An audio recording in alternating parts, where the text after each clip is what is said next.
ఓం అస్మద్గురుభ్యో నమః. శ్రీమతే రామానుజాయ నమః.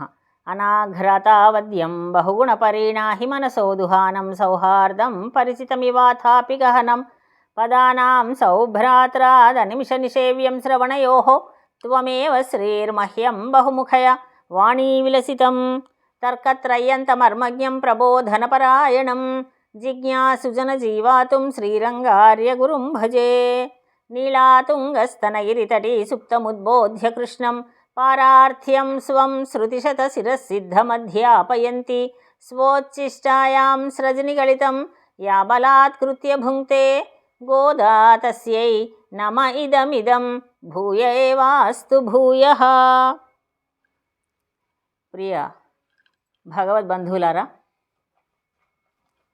ధనుర్మాస మహోత్సవం విశేషమైనటువంటి కాలంలో గోదాదేవి ఆచరిస్తున్నటువంటి తిరుప్పావై వ్రతంలో మనము 27వ రోజుకి చేరుకున్నాం. ఈనాడు కూడారై వెల్లుం షీర్ గోవిందా అంటూ అమ్మ స్వామిని కొలుస్తున్నారు. నిన్న మాలే మణివಣ್ణ మార్గజి నీరాడువా అంటూ ఆశ్రిత వ్యామోహము కలిగినటువంటి స్వామి అంటూ నిన్నటి పాశురములో ఆలి నిలయాయ్ అరుళ్ అంటూ మేము కోరినటువంటి వస్తువులన్నిటినీ కూడా ఇవ్వవలసింది అని అఘటిత ఘటనా సామర్థ్యము కలిగినటువంటి స్వామిని నిన్న తలిచారు. ఈనాడు ఇంకా కావలసినటువంటి విషయాలను అడుగుతున్నారు. కూడారై వెల్లుం షీర్ గోవిందా అనేటటువంటి పాశురం విశేషమైనటువంటి పాశురం అండి. ఈ 30 పాశురాలలో 27వ పాశురం కూడారై. దీనికి కూడారై పాశురం అని పేరు. విశేషమైనటువంటి ప్రసాదాన్ని అమ్మ మొక్కింది కనుక గోదాదేవి శ్రీరంగనాథుడు తనను వివాహమాడితే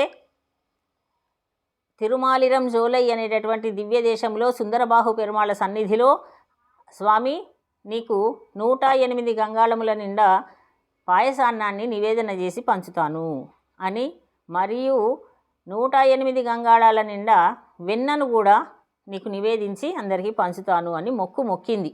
ఆ మొక్కుకు సంబంధించినటువంటి పాశురమే విశేష పాశురం కూడారై అనే పాశురం ఈనాడు.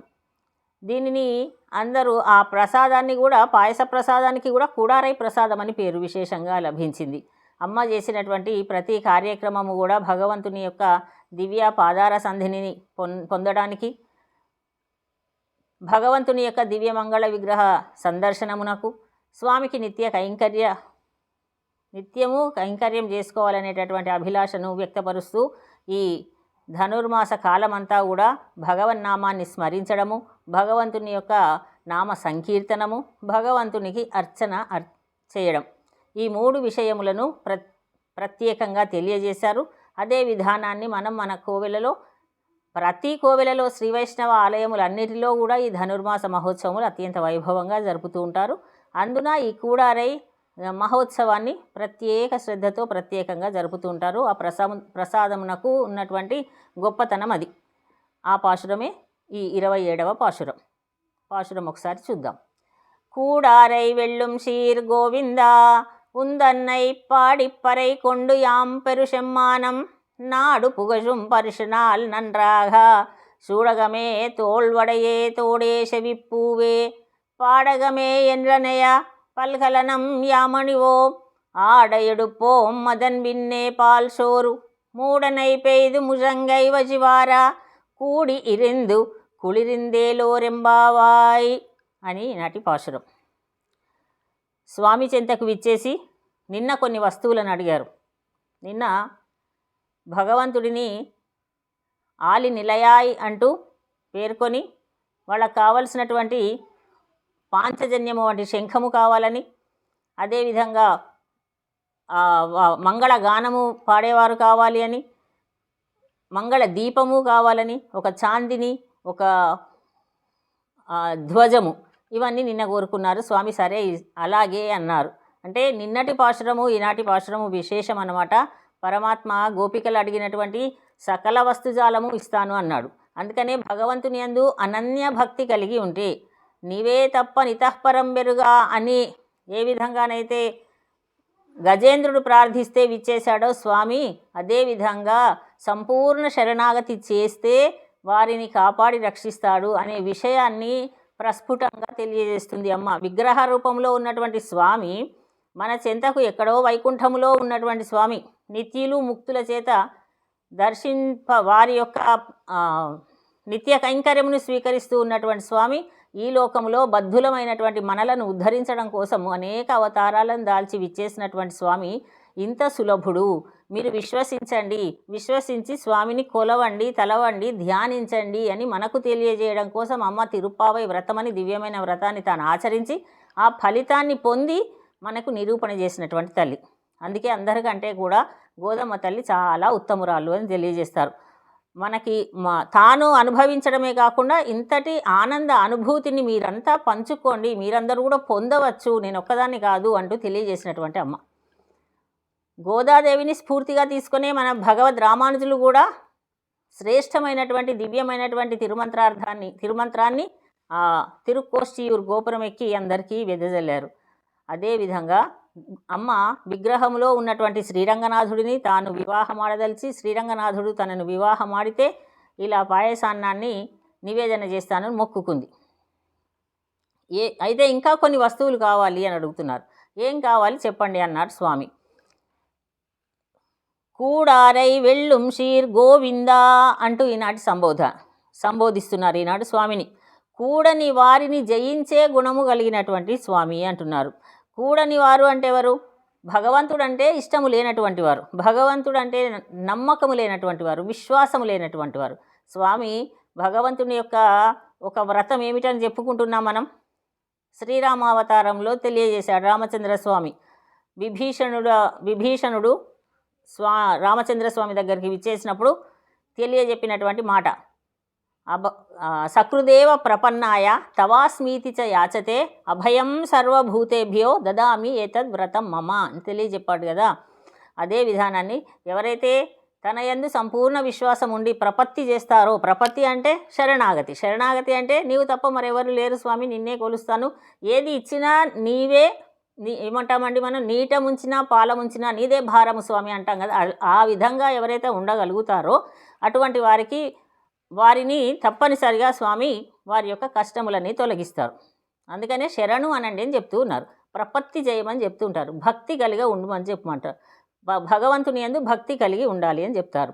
శరణు అంటే అందుకే అన్నమాచార్యులు కూడా ఏం చెప్పాడండి, శరణు సురేంద్ర సన్నుత శరణు శ్రీ సతి వల్లభ చక్కగా తెలియజేశారండి.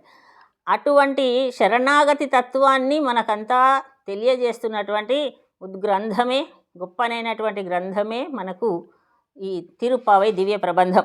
అయితే ఈరోజు ఏమంటున్నారు, కూడారై వెళ్ళుం షీర్ గోవింద, కూడని వారిని జయించడి గుణములు కలిగినటువంటి ఓ గోవింద అని శ్రీకృష్ణ పరమాత్మను సంబోధిస్తున్నారు. వ్రతానికి సాధనంగా అనే వాద్య పరికరాన్ని స్వీకరించి మేము వ్రతమాచరించి పొందేటటువంటి ఫలమును కూడా ఇందులో వివరిస్తున్నారు. మేము ఈ వ్రతాన్ని ఆచరిస్తున్నాము, స్నాన వ్రతం అన్నాము, దానికి కావాల్సినటువంటిది పరై అని చెప్తున్నాము. పరై అనేటటువంటిది ఒక వ్రత సాధనముగా తెలియజేస్తున్నాము. ఆ సాధనాన్ని పొందుతాము. పొందిన తర్వాత అంటే ఫలితం ఏమిటి, ఈ వ్రతాన్ని ఆచరించిన తర్వాత ఫలితం వస్తుందా లేదా అంటే వస్తుంది. ఆ ఫలితాన్ని కూడా మీరు దర్శిస్తారు అని తెలియజేస్తున్నారు. ఆ పొందేటటువంటి ఫలం ఏమిటో ఈ పాశురంలో తెలియజేస్తున్నారు. ఏమిటంటే కూడని వారిని జయించేటటువంటి గుణము కలిగినవాడ. ఎవరైనా ఉన్నారా అండి భగవంతునికి కూడని వారు అంటే ఉన్నారు. ఎవరంటే తన భక్తులకు ఆపద కలిగించేటటువంటి వాళ్ళు ఎవరైతే ఉంటారో వాళ్ళే భగవంతుడికి కూడని వారు. మనకు పాండవులు కనిపిస్తారు, కౌరవులు కనిపిస్తారు. పాండవులు ఏం చేశారు, నిరంతరము కృష్ణ పరమాత్మను ధ్యానిస్తూనే ఉన్నారు. పరమాత్మ నీవు తప్ప మాకెవరు లేరు అంటూ ఉన్నారు. కుంతీదేవి కూడా అండి శ్రీకృష్ణుడితో కృష్ణ పరమాత్మను ఏమని ఒక వరం ఏం కోరుకుంది తెలుసా అండి, నమస్కరిస్తూ ఏం కావాలి అత్త అంటే నాకు ఎప్పుడూ కష్టాలు రాని కృష్ణ అనిందట. అయ్యో ఎవరైనా కష్టాలు కోరుకుంటారా అండి, నేను అదే కోరుకుంటాను. ఎందుకంటే నాకు కష్ట సమయంలో మాత్రమే నీ యొక్క నామము గుర్తొస్తుంది తండ్రి, అందుకని కష్టములే కలిగించు, కష్టం లేకుండా సుఖం వస్తే నిన్ను మర్చిపోతానేమో అని. అటువంటి స్థితి కలిగి ఉన్నటువంటి వారు పాండవులు. నిరంతరము కృష్ణ పరమాత్మను వాళ్ళు ధ్యానిస్తూనే ఉన్నారు కనుక శ్రీకృష్ణ పరమాత్మ కూడా ఏమని తెలియజేశారు, మమ ప్రాణాహి పాండవాహ అన్నారు. పాండవులు ఎవరండి, ఎవరో కాదండి, నా పంచ ప్రాణములండి వారు అన్నారు. అందుకని వారికి ఆపద కలిగించినటువంటి కౌరవులు విశ్వసించారా? దుర్యోధనాదులు శ్రీకృష్ణ భగవానుడిని విశ్వసించలేదు. అందుకని వాళ్ళు ఏమయ్యారు? చివరికి మనకు తెలుసు, సమూలంగా నశించిపోయారు, నాశనమయ్యారు. అందుకని తన శత్రువులను, తనతో కూడనటువంటి వారిని తొలగించి వేసేటటువంటి గుణము కలిగినటువంటి వాడా అని ఉందన్నై పాడి పరైకొండు. అటువంటి నీ యొక్క గుణములను గానము చేస్తాము. ఒక్కటా రెండా అండి? గుణములు, గుణ సంపద, భగవంతుని యొక్క గుణ సంపదను గానము చేయాలట. కోవెలలో ప్రతిష్ఠ జరిగిన తర్వాత వెంకటేశ్వర స్వామి కానీ, కృష్ణ పరమాత్మను కానీ, ఆ కోవెల దేవాలయం ఉన్నదంటే ఆ దేవాలయంలో ఉన్నటువంటి స్వామిని చెంత అర్చనాదులన్నీ జరిగినా కూడా ఇలా ప్రవచన కార్యక్రమంగా భగవంతుని యొక్క గుణములను శ్రవణము చేయాలి. ఇది మన యొక్క ప్రథమ కర్తవ్యం అని తెలియజేస్తారు. అప్పుడు ఏమవుతుందంటే స్వామి యొక్క వైభవం మరింతగా పెరుగుతుంది.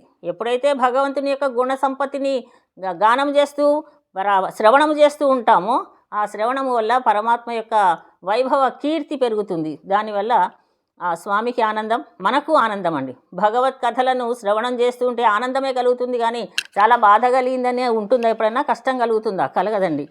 అటువంటి భగవంతుడు శ్రీకృష్ణ పరమాత్మ. అందున మన కృష్ణుడు అంటేనే అందమైనవాడు, నల్లనివాడు, పరాత్పరుడు, శ్రీరుక్మిణీశ కేశవ నారద సంగీతలోలా నగధర శౌరి ద్వారక నిలయ జనార్దన కారుణ్యముతోడ నన్ను గావుము కృష్ణ అని ప్రార్థిస్తారు. అందుకని భగవంతుడు మనకు అపరిమితమైనటువంటి ఆనందాన్ని, సత్సంపదను ఇచ్చేటటువంటి పరమాత్మ.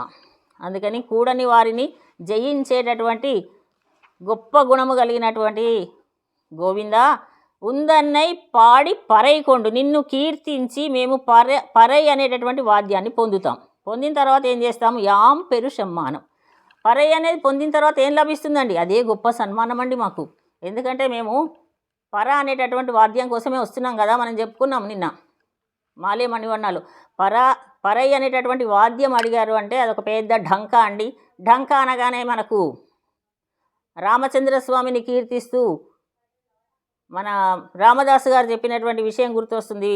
ఇక్కడ దాశరథి శతకంలో భండన భీముడార్త జన బాంధవుడుజ్వల బాణతూణ కోదండ కళా ప్రచండ భుజతాండవ కీర్తికి రమమూర్తికిన్ రెండవ సాటి దైవమిక లేడనుచున్ గడగట్టి భేరిక డాండడాండడాండ నినదమ్ముల జాండము నిండ మత్తవే దండము నెక్కి చాటెదను దాశరథి కరుణాపయోనిధి అంటాడు. మా రామచంద్రస్వామిని మించినటువంటి దైవం మరొకరు లేరండి, నేను ఇది దండోరా వేస్తాను అని పెద్ద ఢంకా తీసుకొని ఢామ్ ఢామ్ అని కొడుతూ నేను ప్రచారం చేస్తాను అన్నాడు మన కంచర్ల గోపన్న గారు, భక్త రామదాసు గారు. అదేవిధంగా అంత పెద్ద ఢంకా కావాలి మాకు. దానితో నీ యొక్క గుణాలు, నీ వైభవం తెలియజేసేలాగా మేమందరము ఒక విశేషమైనటువంటి ఉత్సవాన్ని జరుపుతాము అని పరై అంటే ఒక వాద్య విశేషం, దాన్ని అడిగారు. అది పొందిన తర్వాత, అది మాకు లభించిన తర్వాత ఊరి వాళ్ళందరూ ఏం చేస్తున్నారు? మమ్మల్ని ప్రత్యేకంగా చూస్తున్నారు. ఎందుకండి చూస్తున్నారు కదా, నెల రోజుల కార్యక్రమం అట, ధనుర్మాసం అట, అందరూ ప్రొద్దున్నే వెళ్ళాలట అని కోవెలకు 3 గంటలకే మేల్కొని మంగళహారతులతో సహా బయలుదేరి వెళ్ళిపోతున్నారు. ఒకళ్ళొకళ్ళు ఇంకా మళ్ళీ కొత్త కొత్త స్నేహితురాళ్ళని కూడా తీసుకొని వెళ్తున్నారు. రోజు రోజుకి సంఖ్య పెరుగుతుంది. వీళ్ళందరూ వెళ్ళి ఏం సాధిస్తారు, ఏం లభిస్తుంది వీళ్ళకి చూద్దామని లోకమంతా చూస్తున్నారు కదా స్వామి. వారందరూ మెచ్చుకోవాలి మమ్మల్ని. ఓహో, వీళ్ళు ఇన్ని రోజులు వెళ్ళినందుకు వీళ్ళకి ఇంత గొప్ప ఫలితం లభించిందా, ఇంత గొప్ప ఫలితం లభించిందా అని వాళ్ళందరూ మమ్ములను మెచ్చుకునేటట్టుగా ఘన సన్మానం జరగాలి. ఇది మాకు ఘన సన్మానం. ఎప్పుడు లభిస్తుంది? అందరు ఎప్పుడు మెచ్చుకుంటారు? రోజు వెళ్తుంటే భగవత్ సన్నిధికి వెళ్ళడం వల్ల వాళ్ళకి ఇంత లాభం జరిగిందట, వాళ్ళని ఇంత సత్కరించారట, గొప్ప సన్మానం జరిగిందట, అందరూ లోకమంతా కూడా మెచ్చుకుంటారు కదా, గొప్పగా చెప్పుకుంటారు కదా. గొప్పగా చెప్పుకోవడం అంటే అందరికి ఇష్టమే కదా. అందుకని మేము పరై పొంది ఆనందిస్తూ ఉంటే యాం పెరు సమ్మానం, మేము పొందేటటువంటి సన్మానం గొప్పగా ఉండాలి అంటున్నారు. గొప్పగా ఉండడానికి ఏం కావాలి అంటే, గొప్పనైన సన్మానం అని అసలు దేన్ని అంటారు అంటే, ఆనాడు పెరియాళ్ళు వార్లకు లభించినటువంటి సన్మానం చాలా గొప్పనైన సన్మానం. వల్లభదేవరాయలు పరతత్వ నిర్ణయం జరిగిన తర్వాత చాలా గొప్పనైన విషయము తెలియజేశారు అని ఏనుగు పైన ఊరేగింపు చేశారు కదా. అప్పుడే స్వామి కూడా దర్శించుకోవడానికి లక్ష్మీ సమేతుడై గరుడ వాహన రూఢుడై విచ్చేశాడు తన భక్తుడిని చూడడానికి. అటువంటి స్వామికి దృష్టి దోషం తగలకుండా మంగళం పాడారు మన పెరియాళ్ళవార్లు. పల్ ఆండు అంటూ అనేక వేల సంవత్సరములు నీవు క్షేమంగా ఉండాలి, నీకు మంగళం కలగాలని పాడారు కదా. అది గొప్ప సన్మానం. మరొక సన్మానం జరిగిందటండి. గొప్ప సన్మానం ఎప్పుడంటే రామచంద్రస్వామి రావణ వధ జరిగిన తర్వాత ఆ లంక నుండి అయోధ్య నగరానికి వచ్చిన తర్వాత పట్టాభిషేకం జరుగుతుంది. అందరూ ఇచ్చేశారు. చివరిలో అందరూ బహుమానాలు ఇస్తూ ఉన్నారు. ఇంద్రుడు ఒక మణిహారాన్ని పంపించాడు రామచంద్రస్వామికి. ఆ ఇంద్రుడు పంపినటువంటి మణిహారాన్ని తీసుకున్న తర్వాత రామచంద్రస్వామి తనకిష్టమైనటువంటి సీతమ్మ తల్లికి ఇచ్చాడు ఆ మాలను. సీతమ్మ తల్లి ఏం చేస్తుంది, తనకిష్టమైన వారికి ఇవ్వాలని చూస్తుంది రామచంద్రస్వామి.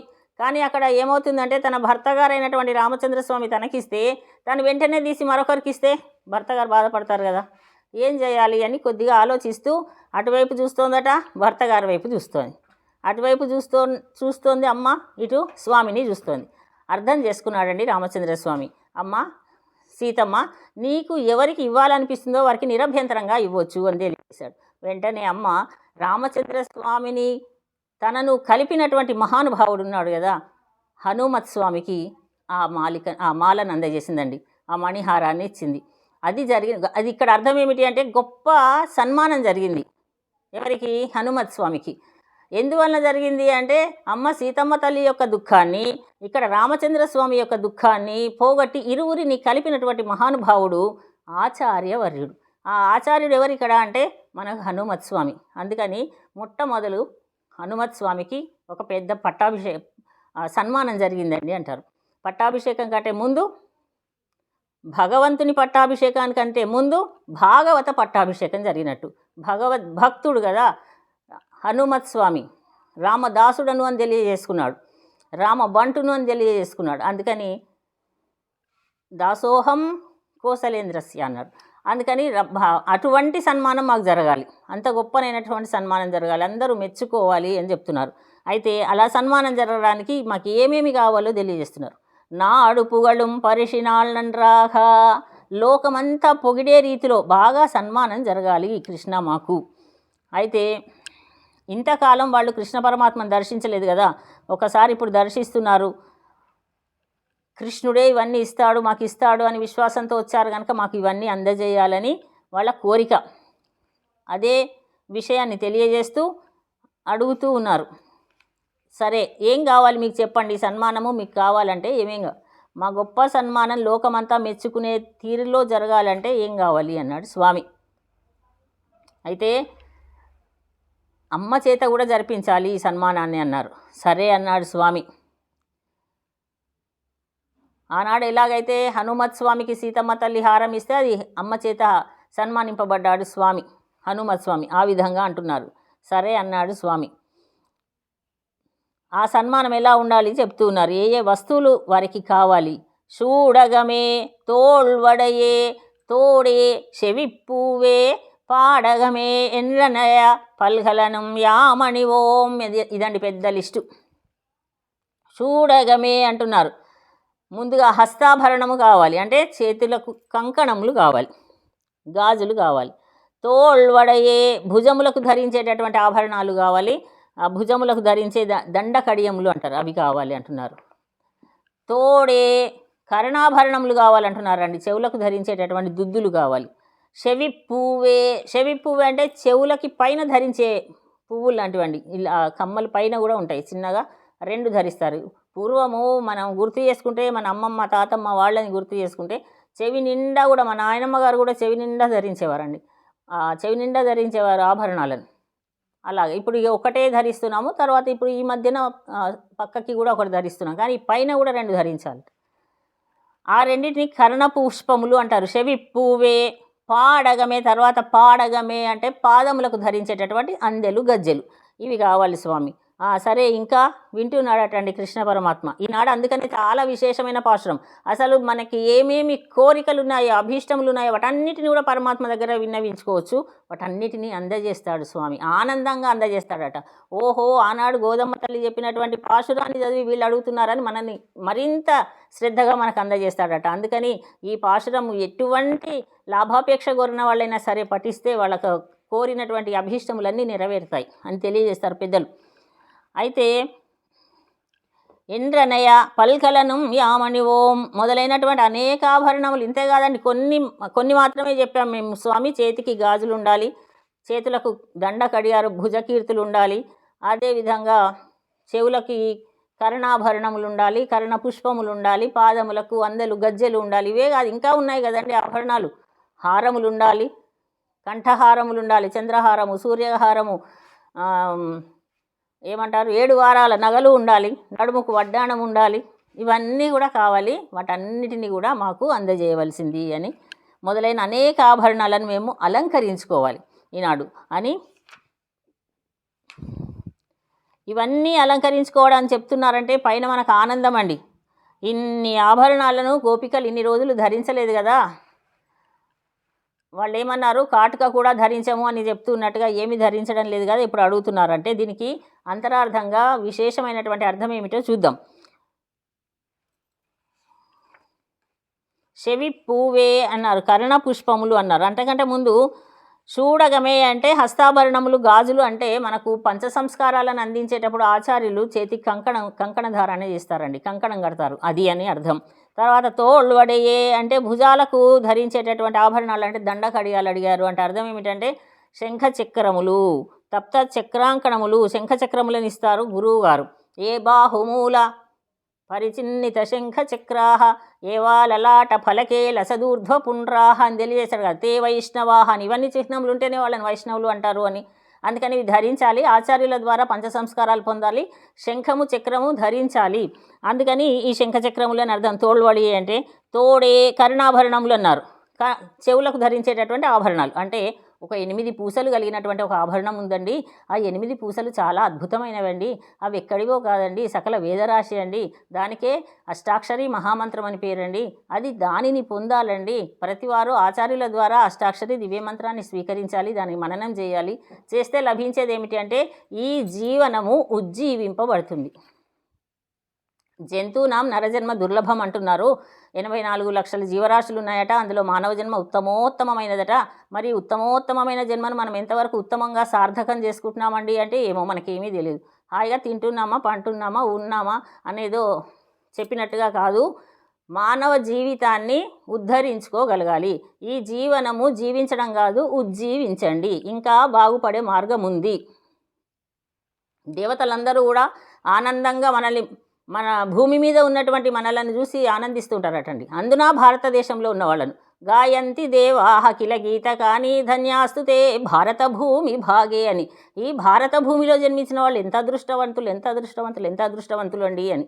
ఎందుకంటే ఇక్కడి నుండి మాత్రమే పరమ పదానికి వెళ్ళడానికి మార్గం, చాలా సుగమమైన మార్గం ఉంది. ఎందుకుంది అంటే ఇక్కడ ఆచార్యులు ఉన్నారు, గురువులు ఉన్నారు. వాళ్ళు పంచ సంస్కారాన్ని ఇస్తారు, మన జీవనం జీవించేటటువంటి విధానాన్ని తెలియజేస్తారు. రామాయణ, భారత, భాగవతాది గ్రంథ పఠనం అన్నీ ఇలా చదవండి, ఇలా ఉండండి, మానవ జీవితంలో నడుచుకోవాల్సిన విధానం ఇది, ఇవన్నీ తెలియజేస్తాడు. ఎందుకంటే మనకు కేవలము జంతువుల వలె ఆహారం, నిద్ర, భయం, ఐదునంచ అని జంతువుల విభాగం అలా ఉండడానికి కాదు. మనకు కాస్త మనసు, బుద్ధి ఉంది కనుక దానితోటి ఆత్మ పరిశీలన చేసుకొని ఈ జీవనాన్ని ఉజ్జీవింపజేసుకునే మార్గం మనకు తెలియజేసేవారు ఆచార్యులు కనుక వారు చెప్పే విషయాలు చెప్తున్నారు. కర్ణాభరణములు అంటే 8 పూసలు కలిగినటువంటి అష్టాక్షరి దివ్యమంత్రాన్ని చెవిలో తెలియజేస్తాడండి ఆచార్యులు, అది అర్థం అక్కడ. తర్వాత చెవి పువ్వే అంటున్నారు, అంటే కర్ణ పుష్పములు అంటే రెండు ఆభరణాలని చెవి పైన పెడతారు. అంటే అదేమిటి అర్థం అంటే మనకు ద్వయమంత్రం, రహస్య మంత్రములని వీటికి పేరు. రహస్యత్రయం అని 3 ఉంటాయి, రహస్యత్రయము. వాటిని మన గురువుగారు అందజేస్తారు పంచ సంస్కారాల సమయంలో. మనకి శంఖచక్రములను ఇచ్చి 3 మంత్రాలు ఇస్తారనమాట. అదే విషయాన్ని వివరంగా ఈ పాశ్రంలో తెలియజేస్తున్నారు. అవేమిటి అంటే ద్వయమంత్రం చెవి పువ్వు అంటే శ్రీమన్నారాయణ చరణౌ శరణం ప్రపద్యే శ్రీమతే నారాయణాయ నమః అనేటటువంటి దివ్యమైనటువంటి మంత్రం. ఆ తర్వాత పాడగమే పాదములకు ధరించే ఆభరణాలని చెప్పారు. అంటే గజ్జెలు అందెలు. అంటే అర్థం ఏమిటి అంటే చరమ శ్లోకం. మనకు చరమ శ్లోకం అనేటటువంటిది కూడా ఆచార్యులు అందజేస్తారు. సర్వధర్మాన్ పరిత్యజ్య మామేకం శరణం వ్రజ అహం త్వా సర్వపాపేభ్యో మోక్షయిష్యామి మా శుచః అని చెప్పారు. ఇది చరమ శ్లోకం.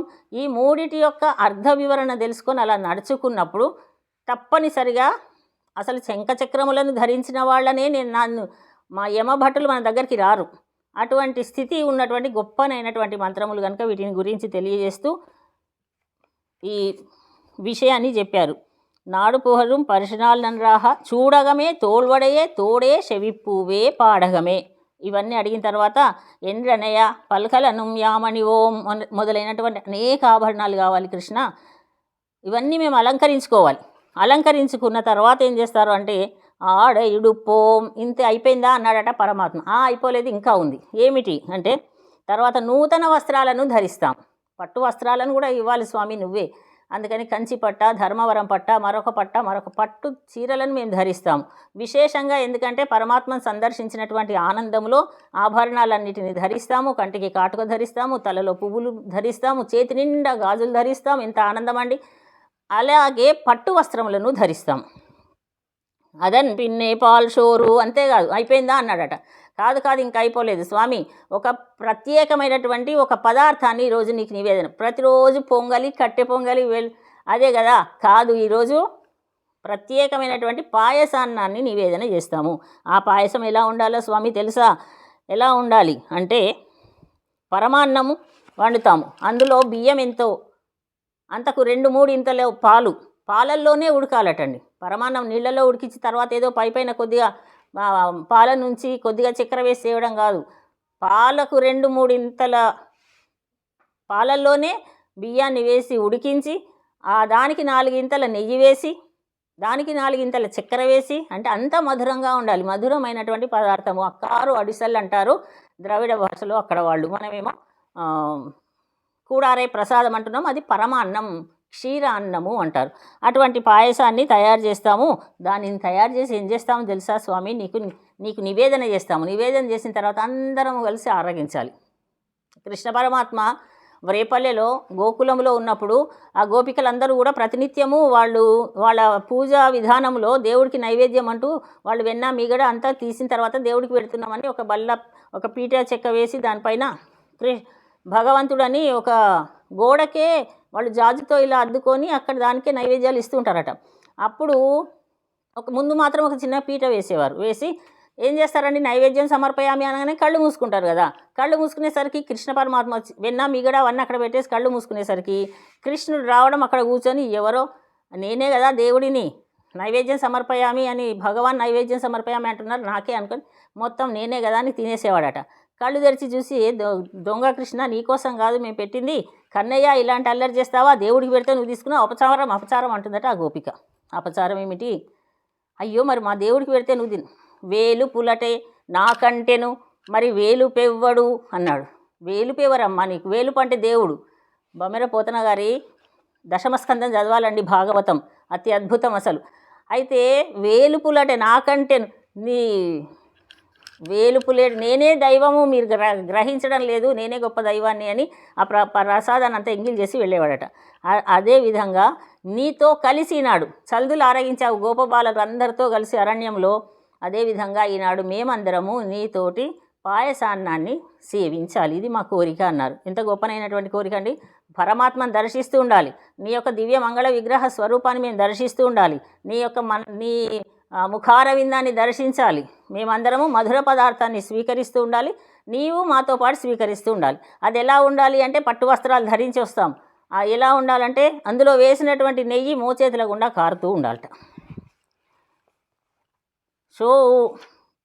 చూడగమే తోల్వడియే తోడే చెవిప్పూవే పాడగమేండ్రనే పల్కలనం యామడి ఓం ఆడయడుపో మదన్ బిన్నే పాల్ షోరు. ఆ పాలతో కూడినటువంటి ఆ పదార్థం అంతా కూడా మోచేతుల గుండా కారుతూ ఉండాలి. పాలు, అన్నము అన్నం మునిగేటట్టు పాలు, చక్కెర, నెయ్యి అన్నీ వేస్తే అదంతా ఇలా మోచేతి గుండా కారుతూ ఉండాలటండి. అలా కారుతూ దాన్ని భుజించాలి. ఎంత ఆనందమో వ్యక్తపరుస్తూ ఉన్నారు. మేము అలా నీతో కలిసి ఈ బిందును ఆరగించాలి. అయితే అనేకమైనటువంటి ఆత్మగుణ సంపత్తియే జ్ఞానం అని అర్థం అండి. ఆభరణాలు ధరించడం అంటే ఏమిటి? ఆత్మగుణ సంపత్తి కావాలి. అంటే మనలో ఒక జ్ఞాన పరంపర పెరగాలి. జ్ఞానం అనేది పెరగకుండా ఎంతసేపు ఉన్నామా అంటే ఉన్నామా, అది కాదండి. అందుకని మనం ఏమిటి, మనం ఎవరు, భగవంతుడు ఎవరు, ఈ విషయాలన్నీ తెలుసుకుంటూ అర్థపంచక జ్ఞానాన్ని తెలుసుకునే ప్రయత్నం చేస్తూ మనం ముందుకు వెళ్ళాలి. అదే సరి అయినటువంటి జ్ఞానము అని, జ్ఞానాన్ని పెంచుకునేటటువంటివే ఈ ఆభరణాలు అని. ఎన్ని ఆత్మగుణాలున్నా, ఎంత జ్ఞానమున్నా ఉండవలసిన మరొక ముఖ్యమైనటువంటి అంశం ఉంటుందండి మానవులకు. ఏమిటి అంటే నడవడిక లేకపోతే, అంటే మంచి నడవడిక లేకపోతే అన్నీ వ్యర్థం. రావణాసురుడు ఉన్నాడు, పెద్ద బంగారం ఉంది, ఆభరణాలు ఉన్నాయి, అన్నీ ఎక్కువైపోయి భవనాలు నిర్మించుకున్నాడు, బంగారు భవనాలు, రోడ్డు మీద కూడా పోసాడట బంగారం అంతా. కానీ లాభం ఏమి? నేను చాలా గొప్పవాడిని అన్నారు. ఎంత గొప్పవాడైనా సరే నడవడిక ఉందా? మెచ్చుకునేటటువంటి నడవడిక లేదు. తల్లిదండ్రులను విడదీశాడు. రామచంద్రుడి దగ్గర సీతమ్మ వారిని తీసుకొని వచ్చాడు. అటువంటి దుర్మార్గమైనటువంటి నడవడిక వల్ల ఏమయ్యాడు? చివరికి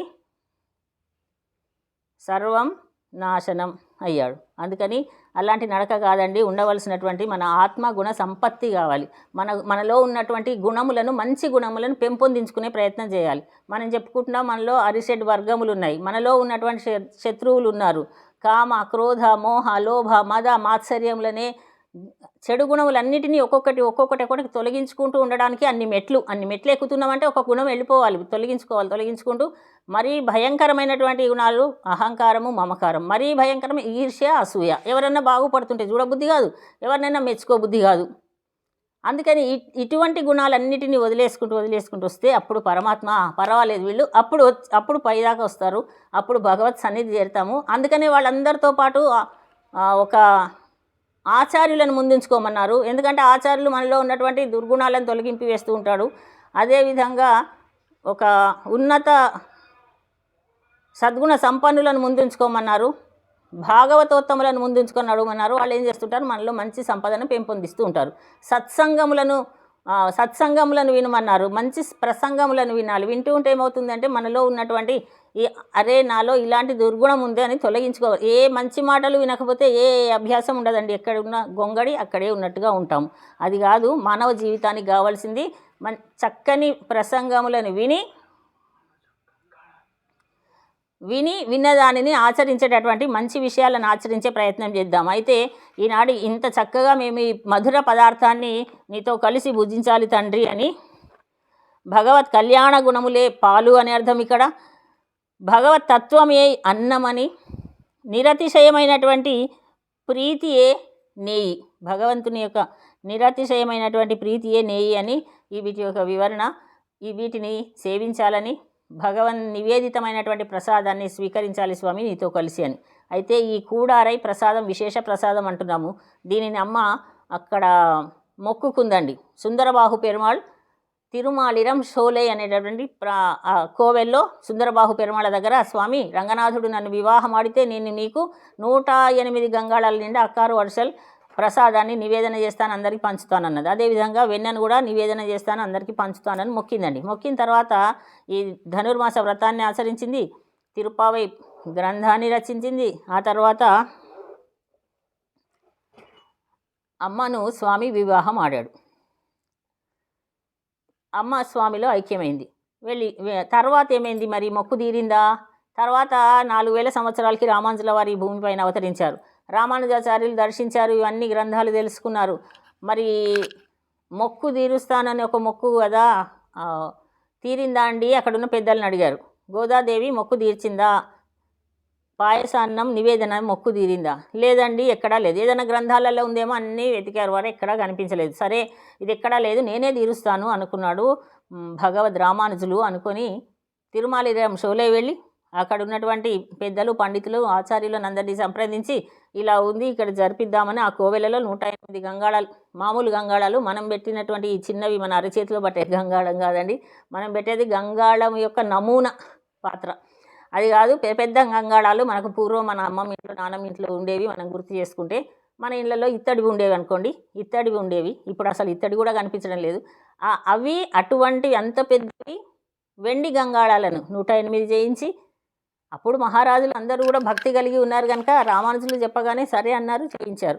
అటువంటి వెండి గంగాళాలను 108 పాయసాన్నం కోసం, 108 గంగాళములు వెన్న కోసం సిద్ధం చేశారు. అంత వెన్నను అంత పాయసాన్ని వండి భగవంతుడికి నివేదన చేసి, తండ్రి ఇది మా గోదమ్మ ఆనాడు మొక్కినటువంటి మొక్కు నేను తీరుస్తున్నాను అని అక్కడ మొక్కు చెల్లించాడు రామానుజులు. చెల్లించిన తర్వాత ఏం చేశారు, అమ్మ ఉన్నటువంటి ప్రాంతమైనటువంటి శ్రీవిల్లిపుత్తూరు వెళ్ళారు. శ్రీవిల్లిపుత్తూరు వెళ్ళి, అమ్మ నీవు ఆనాడు మొక్కినటువంటి మొక్కును నేను నెరవేర్చాను, తిరుమల రంజోలేలో సుందరబాహు పెరుమాళ్ళకి ఇలా మొక్కును సమర్పించాను, పరమాన్న పాయసము అని చెప్పిన వెంటనే అమ్మ అక్కడ గర్భగుడిలో ఉన్నటువంటి అమ్మవారు ఆ ముందు ఉండేటటువంటి ఆ ప్రాకారంలోకి ముందు హాల్లోకి వచ్చేసి పెరియ కోయిల్ అన్నా అని పిలిచిందటండి.